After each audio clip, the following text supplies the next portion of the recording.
What most people never realize is that the humiliation was never personal in the way you thought it was. It wasn't a reaction to your flaws, your mistakes, or your supposed inadequacy. It was a ritual, a psychological initiation designed to determine whether you could be shaped, bent, and emotionally governed.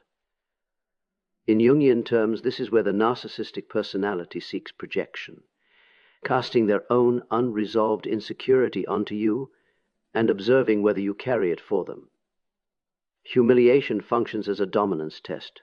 The subtle insults, the public disrespect, the shifting standards, the quiet contempt disguised as honesty, each moment is an invitation for you to abandon your center. If you argue, over-explain, or beg for clarity, you signal compliance.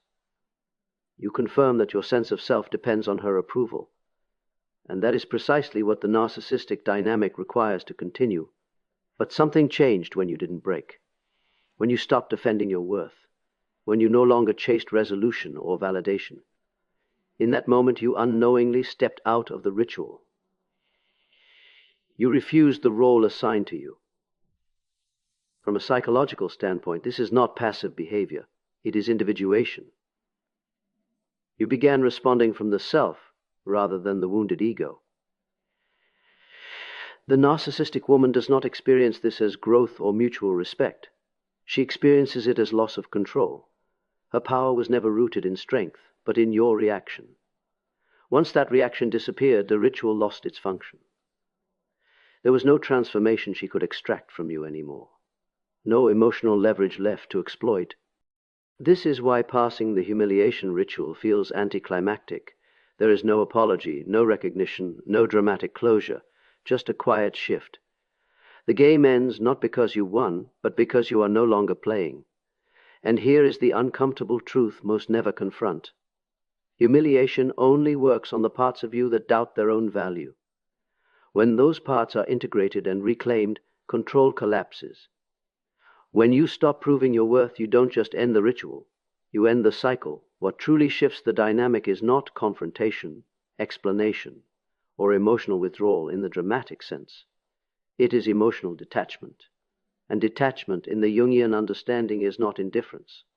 It is the moment you stop allowing your inner world to be governed by another person's instability. You are present, aware, but no longer emotionally entangled. That distinction changes everything. The narcissistic woman thrives on emotional polarity. Love and anger are equally useful to her because both confirm relevance and control. Whether you defend yourself or attack her, you are still feeding the same system. Emotional reactions signal that she occupies the center of your psychic life. Detachment removes her from that position. You no longer orbit her moods, approvals, or provocations. This is deeply unsettling for the narcissistic psyche. Control depends on predictability, knowing which button to press and what reaction will follow. When your responses become calm, measured, and minimal, the pattern collapses. She cannot read you. She cannot escalate you. And most importantly, she cannot extract emotional supply. From her perspective, the relationship begins to feel empty, even threatening, because it no longer reinforces her sense of superiority. Psychologically, what you are doing is reclaiming sovereignty over your emotional energy. Jung spoke of the danger of unconscious participation in another person's shadow. Emotional detachment is the refusal to carry what does not belong to you. You stop absorbing her anxiety, her contempt, her need for validation. This is not coldness, it is psychological hygiene. Notice that detachment does not require explanation. In fact, explanation often restores the very dynamic you are trying to exit. Silence, neutrality, and consistency speak far louder than words. They communicate that your inner stability is no longer negotiable. And this is the paradox. The less you try to control the outcome, the more control you regain over yourself. When emotional chaos no longer moves you, the power dynamic reverses without effort, because the moment you stop reacting, you are no longer manageable, and what cannot be managed cannot be played. Silence is often misunderstood as weakness, avoidance, or emotional withdrawal. But in this dynamic, silence becomes something entirely different.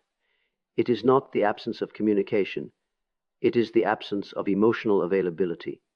And that absence is deeply disruptive to a narcissistic structure that relies on constant feedback to maintain its sense of self. The narcissistic woman depends on mirrors.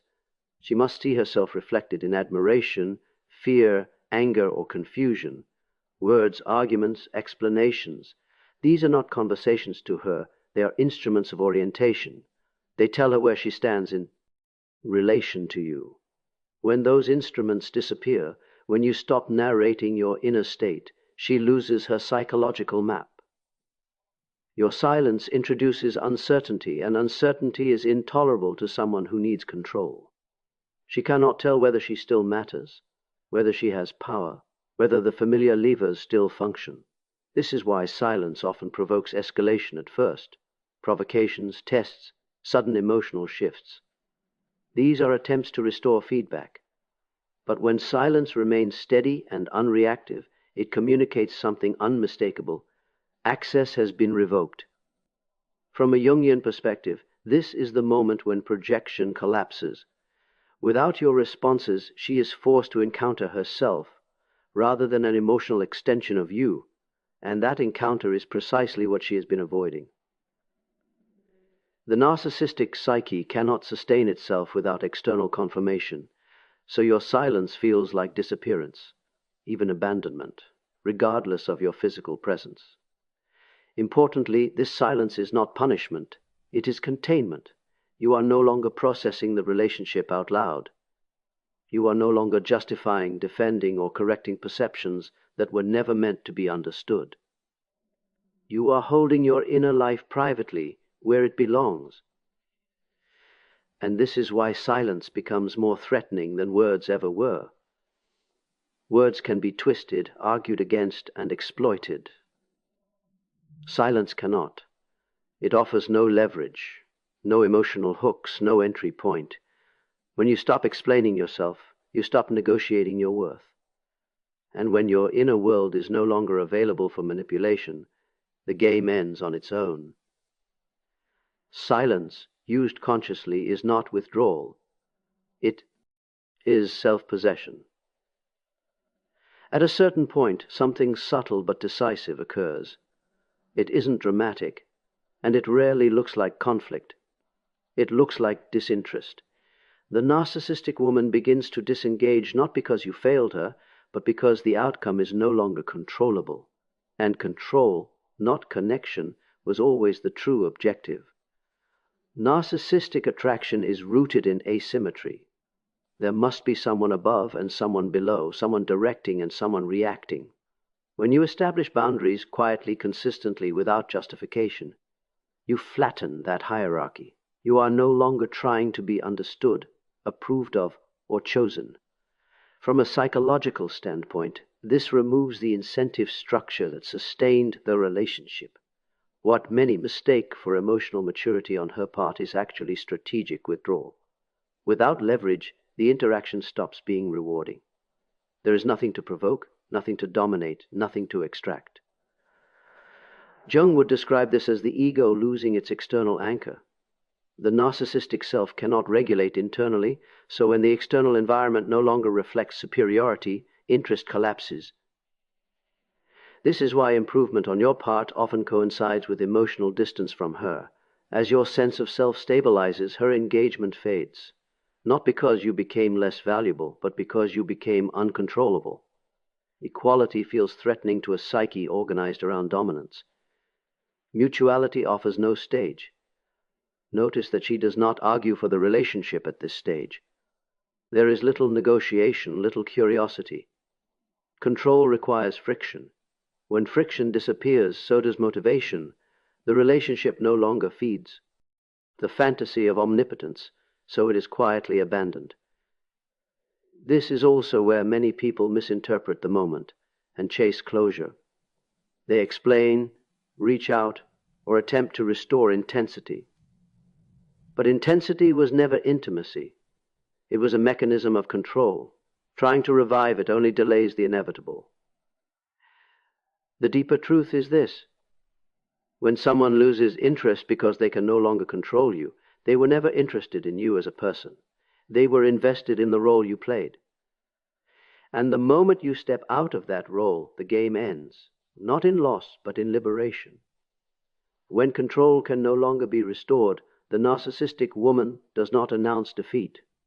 There is no confrontation, no honest reckoning, no admission of loss. Instead, what unfolds is a quiet withdrawal, a gradual reduction of presence that feels confusing precisely because it lacks explanation. This is what can be understood as the silent exit, and it is not accidental. It is psychological self-preservation. From her internal perspective, continuing the interaction would risk exposure. The moment you no longer react, pursue, or destabilize, the imbalance that protected her self-image dissolves. Jung would describe this as the ego approaching its own shadow. Rather than face that encounter, the narcissistic psyche retreats. Distance becomes a defense against self-awareness. You may notice subtle signs, fewer provocations, less emotional intensity, a fading of urgency. What once felt charged now feels hollow. This is not healing, it is disengagement. The absence of drama is not peace, it is abandonment of the field. She leaves not because the connection improved, but because it no longer reinforces the identity she needs to maintain. This silent exit often tempts people to reopen dialogue, to seek clarity or closure. But closure assumes mutual participation in truth, and that was never the foundation of the relationship. The narcissistic dynamic avoids resolution because resolution requires accountability. Withdrawal is easier. It allows her to preserve the narrative that nothing was lost because nothing was ever acknowledged. Psychologically, this moment is pivotal for you. The silence she creates mirrors the silence you cultivated earlier. But now the roles have reversed. The difference is that your silence came from integration, hers comes from avoidance. One is strength, the other is fragility. It is important not to romanticize this phase. The quiet does not mean you were insignificant. On the contrary, it means you became psychologically expensive. Engagement would require a level of authenticity she cannot sustain. And this is the final clarity. When someone disappears rather than face your autonomy, their absence is not rejection, it is confirmation. When a person must leave to protect their illusion, staying true to yourself becomes the only victory that matters.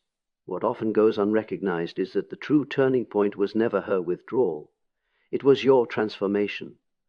Long before the dynamic collapsed on the surface, something fundamental shifted within you. The humiliation no longer defined you. The emotional chaos no longer dictated your reactions. In Jungian terms, this is the movement toward individuation, where the self begins to organize the psyche rather than the wounded ego. You did not become colder. You became clearer. You learned where your responsibility ended and where another person's pathology began. This distinction is subtle but profound. It marks the moment you stop confusing intensity with meaning and suffering with depth. The narcissistic dynamic thrives on confusion. Clarity starves it. As your boundaries solidified, you may have noticed an unfamiliar sense of quiet, not emptiness, but steadiness. This is psychological independence. You no longer needed to be chosen, understood, or validated to feel intact. And this is precisely why the narcissistic woman could not remain. Her presence depended on your fragmentation. Your wholeness made the dynamic impossible. Jung warned that refusing individuation leads to repetition. When the unconscious remains unexamined, it recreates the same patterns under new names. But by integrating what this relationship exposed, your tolerance for humiliation, your fear of abandonment, your need for approval, you interrupt the cycle. The experience becomes instructive rather than traumatic. This is the deeper victory. Not that you endured the ordeal, but that you metabolized it. You did not suppress the pain or harden yourself against intimacy. You reclaimed your agency. You learned to choose relationships that do not require self-erasure as the price of connection. The narcissist's exit, then, is not the ending. It is the confirmation that the old version of you is no longer available. What remains is a person capable of discernment, restraint, and depth. And here is the final truth worth carrying forward. When you stop abandoning yourself, no one else can use abandonment as a weapon. The moment you become whole, the cycle ends, and a different life becomes possible.